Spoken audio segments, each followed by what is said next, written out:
حضرت خلیل اللہ نے اللہ سے دعائیں مانگ مانگ کے بیٹا لیا تھا. عمر کا پچھلا حصہ ہے، اولاد نہیں ہے. اللہ سے دعا مانگتے ہیں، اللہ مجھے اولاد عطا کر دے. رات کے پچھلے پہر اٹھ اٹھ کے دعائیں مانگتے ہیں. خیر اللہ نے کرم فرمایا. حضرت سارہ کے بطن سے تو اولاد نہیں ہوئی، اب حضرت ہاجرہ سے نکاح کیا. اب حضرت ہاجرہ سے نکاح ہوا تو اللہ نے ان کے بطن سے انہیں ایک خوبصورت بیٹا دیا جس کا نام اسماعیل رکھا. اللہ اکبر! اللہ کی کتنی بڑی آزمائش تھی. اللہ کی طرف سے آواز آئی، میرے حکم کی تعمیل کرتے ہوئے اپنی زوجہ کو اور اپنے بیٹے کو وادی غیر ذی زرع میں چھوڑاؤ. تو پھر وہ آج جہاں کعبۃ اللہ ہے، یہاں پہاڑوں کے بیچ حضرت ہاجرہ کو چھوڑ کے حضرت خلیل اللہ واپس چلے گئے. اور پھر جب حضرت اسماعیل علیہ السلام کی عمر 13 سال ہوئی تو ایک بار ملنے آئے تو حضرت خلیل اللہ کو حکم ہوا، خواب آئی اور خواب میں یہ حکم ہوا. نبیوں کی خواب بمنزلہ وحی ہوتی ہے. ہمارے جو خواب ہیں ان میں سے کچھ خواب ایسے ہیں جن کو کہا گیا نبوت کا 46واں حصہ ہے، اچھے خواب. لیکن ہمارے خواب ادغاث و احلام ایسے بھی ہوتے ہیں جو دن کے خیالات کا عکس ہوتے ہیں. کچھ ہمارے خواب ایسے ہوتے ہیں کہ جو شیطان کی طرف سے ہمارے اوپر ہوتے ہیں، شیطانی خیالات کا عکس ہوتے ہیں. لیکن کچھ خواب ایسے ہوتے ہیں کہ جو ہے وہ اچھے اور صالح خواب ہوتے ہیں. لیکن نبی کا کوئی خواب ادغاث احلام نہیں ہوتا. نبی کا کوئی خواب جو ہے وہ شیطانی خیال کا نتیجہ نہیں ہوتا، اس لیے کہ نبی پر شیطان وسوسہ اندازی نہیں کر سکتا. اور اگر اس امکان کو مان لیا جائے تو ساری شریعت مشکوک ہو جاتی ہے. تو یہ امکان ہی نہیں ہے کہ نبی پر شیطان اثر انداز ہو سکے. اللہ اکبر! نبی تو نبی رہا. نبی کے سچے غلام جو ہیں، شیطان تو ان کے راستے میں رکاوٹ نہیں ڈال سکتا جب وہ اللہ کی طرف سے دیے ہوئے تقوی سے مالا مال ہو جاتے ہیں. خیر، تو خواب دیکھا کہ میں بیٹے کو ذبح کر رہا ہوں. تو آئے اور بیٹے سے کہا، پہلے زوجہ سے کہا کہ بیٹے کو تیار کر دو، ہم نے دوست کی دعوت پہ جانا ہے.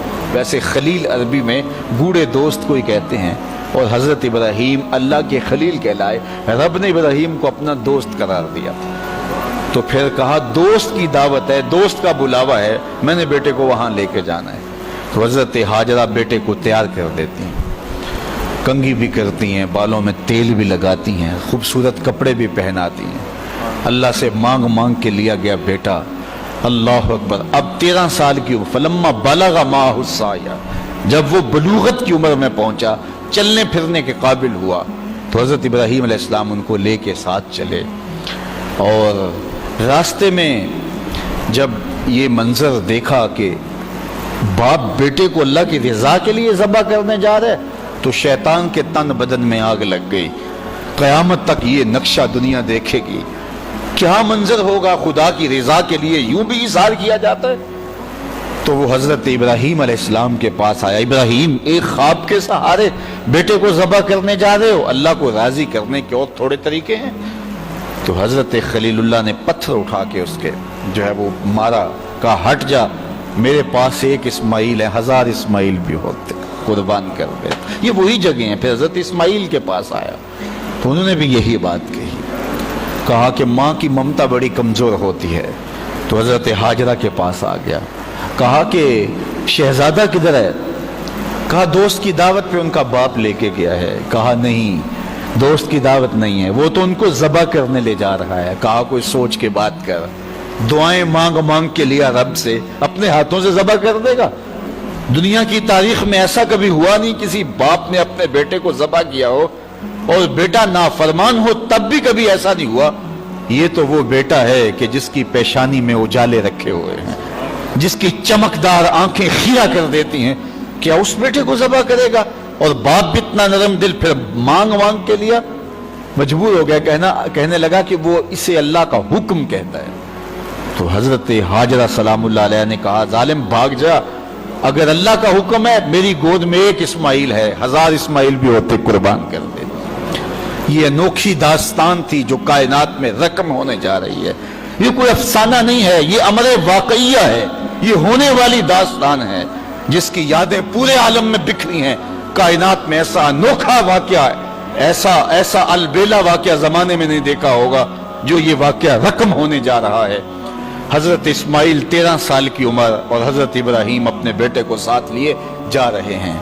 راستے میں میٹھی میٹھی باتیں بھی ہو رہی ہیں. جب منا کی اس وادی میں پہنچے، آج حاجی جو ہے جب وہ رمی جمار کرتا ہے تو وہ کہتا مجھے فون پہ بتا دو کہ میرا جانور ذبح ہو گیا کہ نہیں ہو گیا. اس میں اتنی ہمت نہیں ہوتی کہ اس قربان گاہ پہ چل کے جائے. وہ کہتا ہے تھکن سے چور ہوں.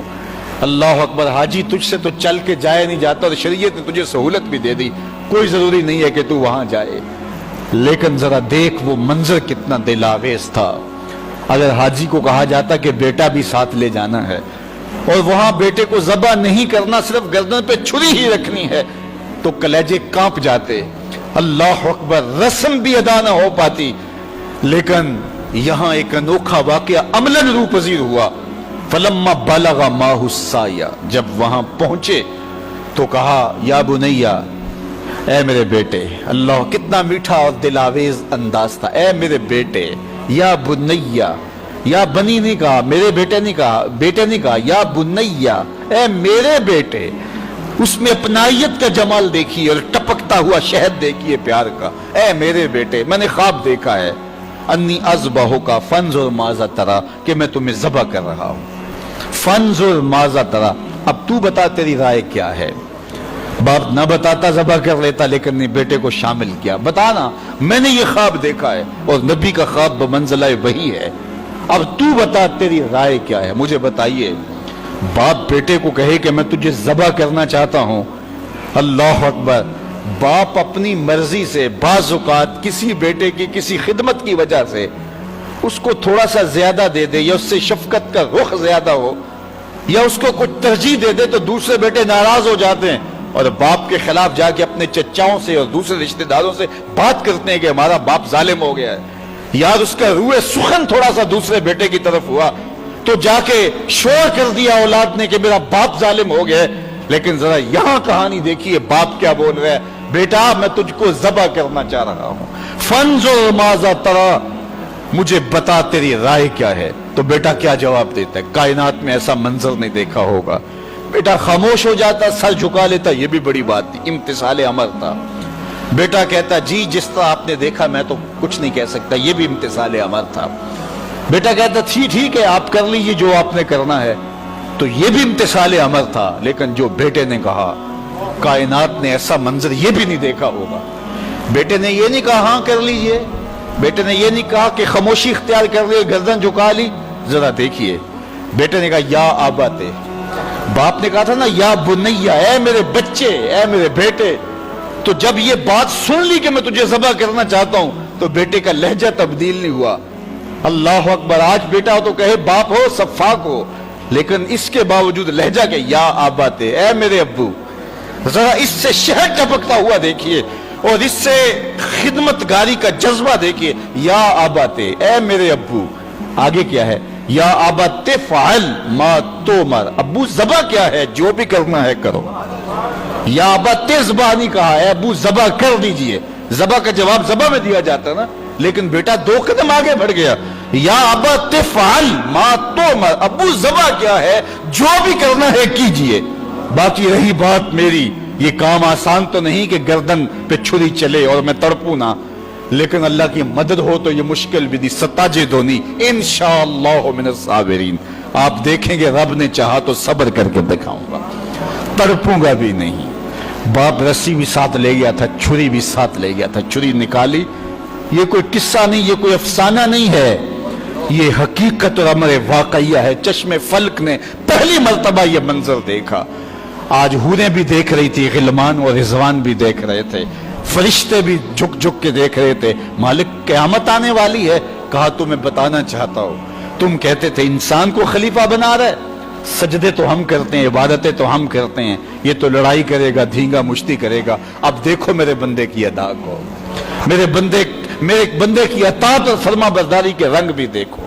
اللہ اکبر. باپ نے بیٹے کو لٹایا، رسیوں سے بدن جکڑ لیا، ہاتھ میں چھری پکڑی ہے. اللہ اکبر. حضرت اسماعیل کو لٹایا. قرآن نے وہ باقاعدہ منظر نگاری کی ہے. فلما اسلما وتلہ للجبین، جب دونوں راضی ہو گئے. کس بات پہ راضی ہو گئے؟ کہ فلاں نمبر کی گاڑی خرید لیں، فلاں کوٹھی اور فلاں بنگلہ خرید لیں. نہیں، دونوں راضی ہو گئے. باپ ذبح کرنے پہ راضی ہو گیا اور بیٹا ذبح ہونے پہ راضی ہو گیا. اسلام اسے کہتے ہیں فلما اسلما. یہاں لفظ جب دونوں نے رضا کر لی، طے کر لیا، دونوں نے سر چکا لیا. الاسلام گردن نہادن، اسلام کا معنی ہے گردن رکھ دینا. تو دونوں نے جب گردنیں رکھ دی اللہ کے حکم پر، باپ ذبح کرنے پہ تیار ہو گیا اور بیٹا ذبح ہونے پہ تیار ہو گیا. سینے میں دل رکھنے والے ہو، بیٹے کا ذبح کے لیے تیار ہو جانا چھوٹی بات نہیں تھی، لیکن باپ کا اپنے ہاتھوں سے بیٹے کو ذبح کرنا یہ اس سے بھی بڑی بات تھی. یہ تماشائے لبے بام نہیں تھا. لیکن آج زمانہ اس منظر کو دیکھ رہا ہے. منا کے سیاہ پہاڑوں میں یہ کہانی رقم ہونے جا رہی ہے. باپ نے ہاتھ میں چھری پکڑی اور بیٹے کو لٹایا. قرآن بتاتا ہے فلما اسلما، جب دونوں راضی ہو گئے. وتلہ للجبین، اور باپ نے بیٹے کو پیشانی کے بل لٹایا. اس پر مفسرین نے دو باتیں کی ہیں. للجبین کا معنی کیا ہے کہ پیشانی کے بل لٹایا، پیچھے سے ذبح کرنا چاہ رہے تھے. اور دوسرا یہ ہے کہ جس طرح جانور کو ذبح کیا جاتا ہے تو اس کی گردن کو بل دے کر کے ماتھا زمین پہ لگایا جاتا ہے کہ رگیں تن جائیں اور گردن کھل جائے تاکہ ذبح کرنے میں آسانی ہو.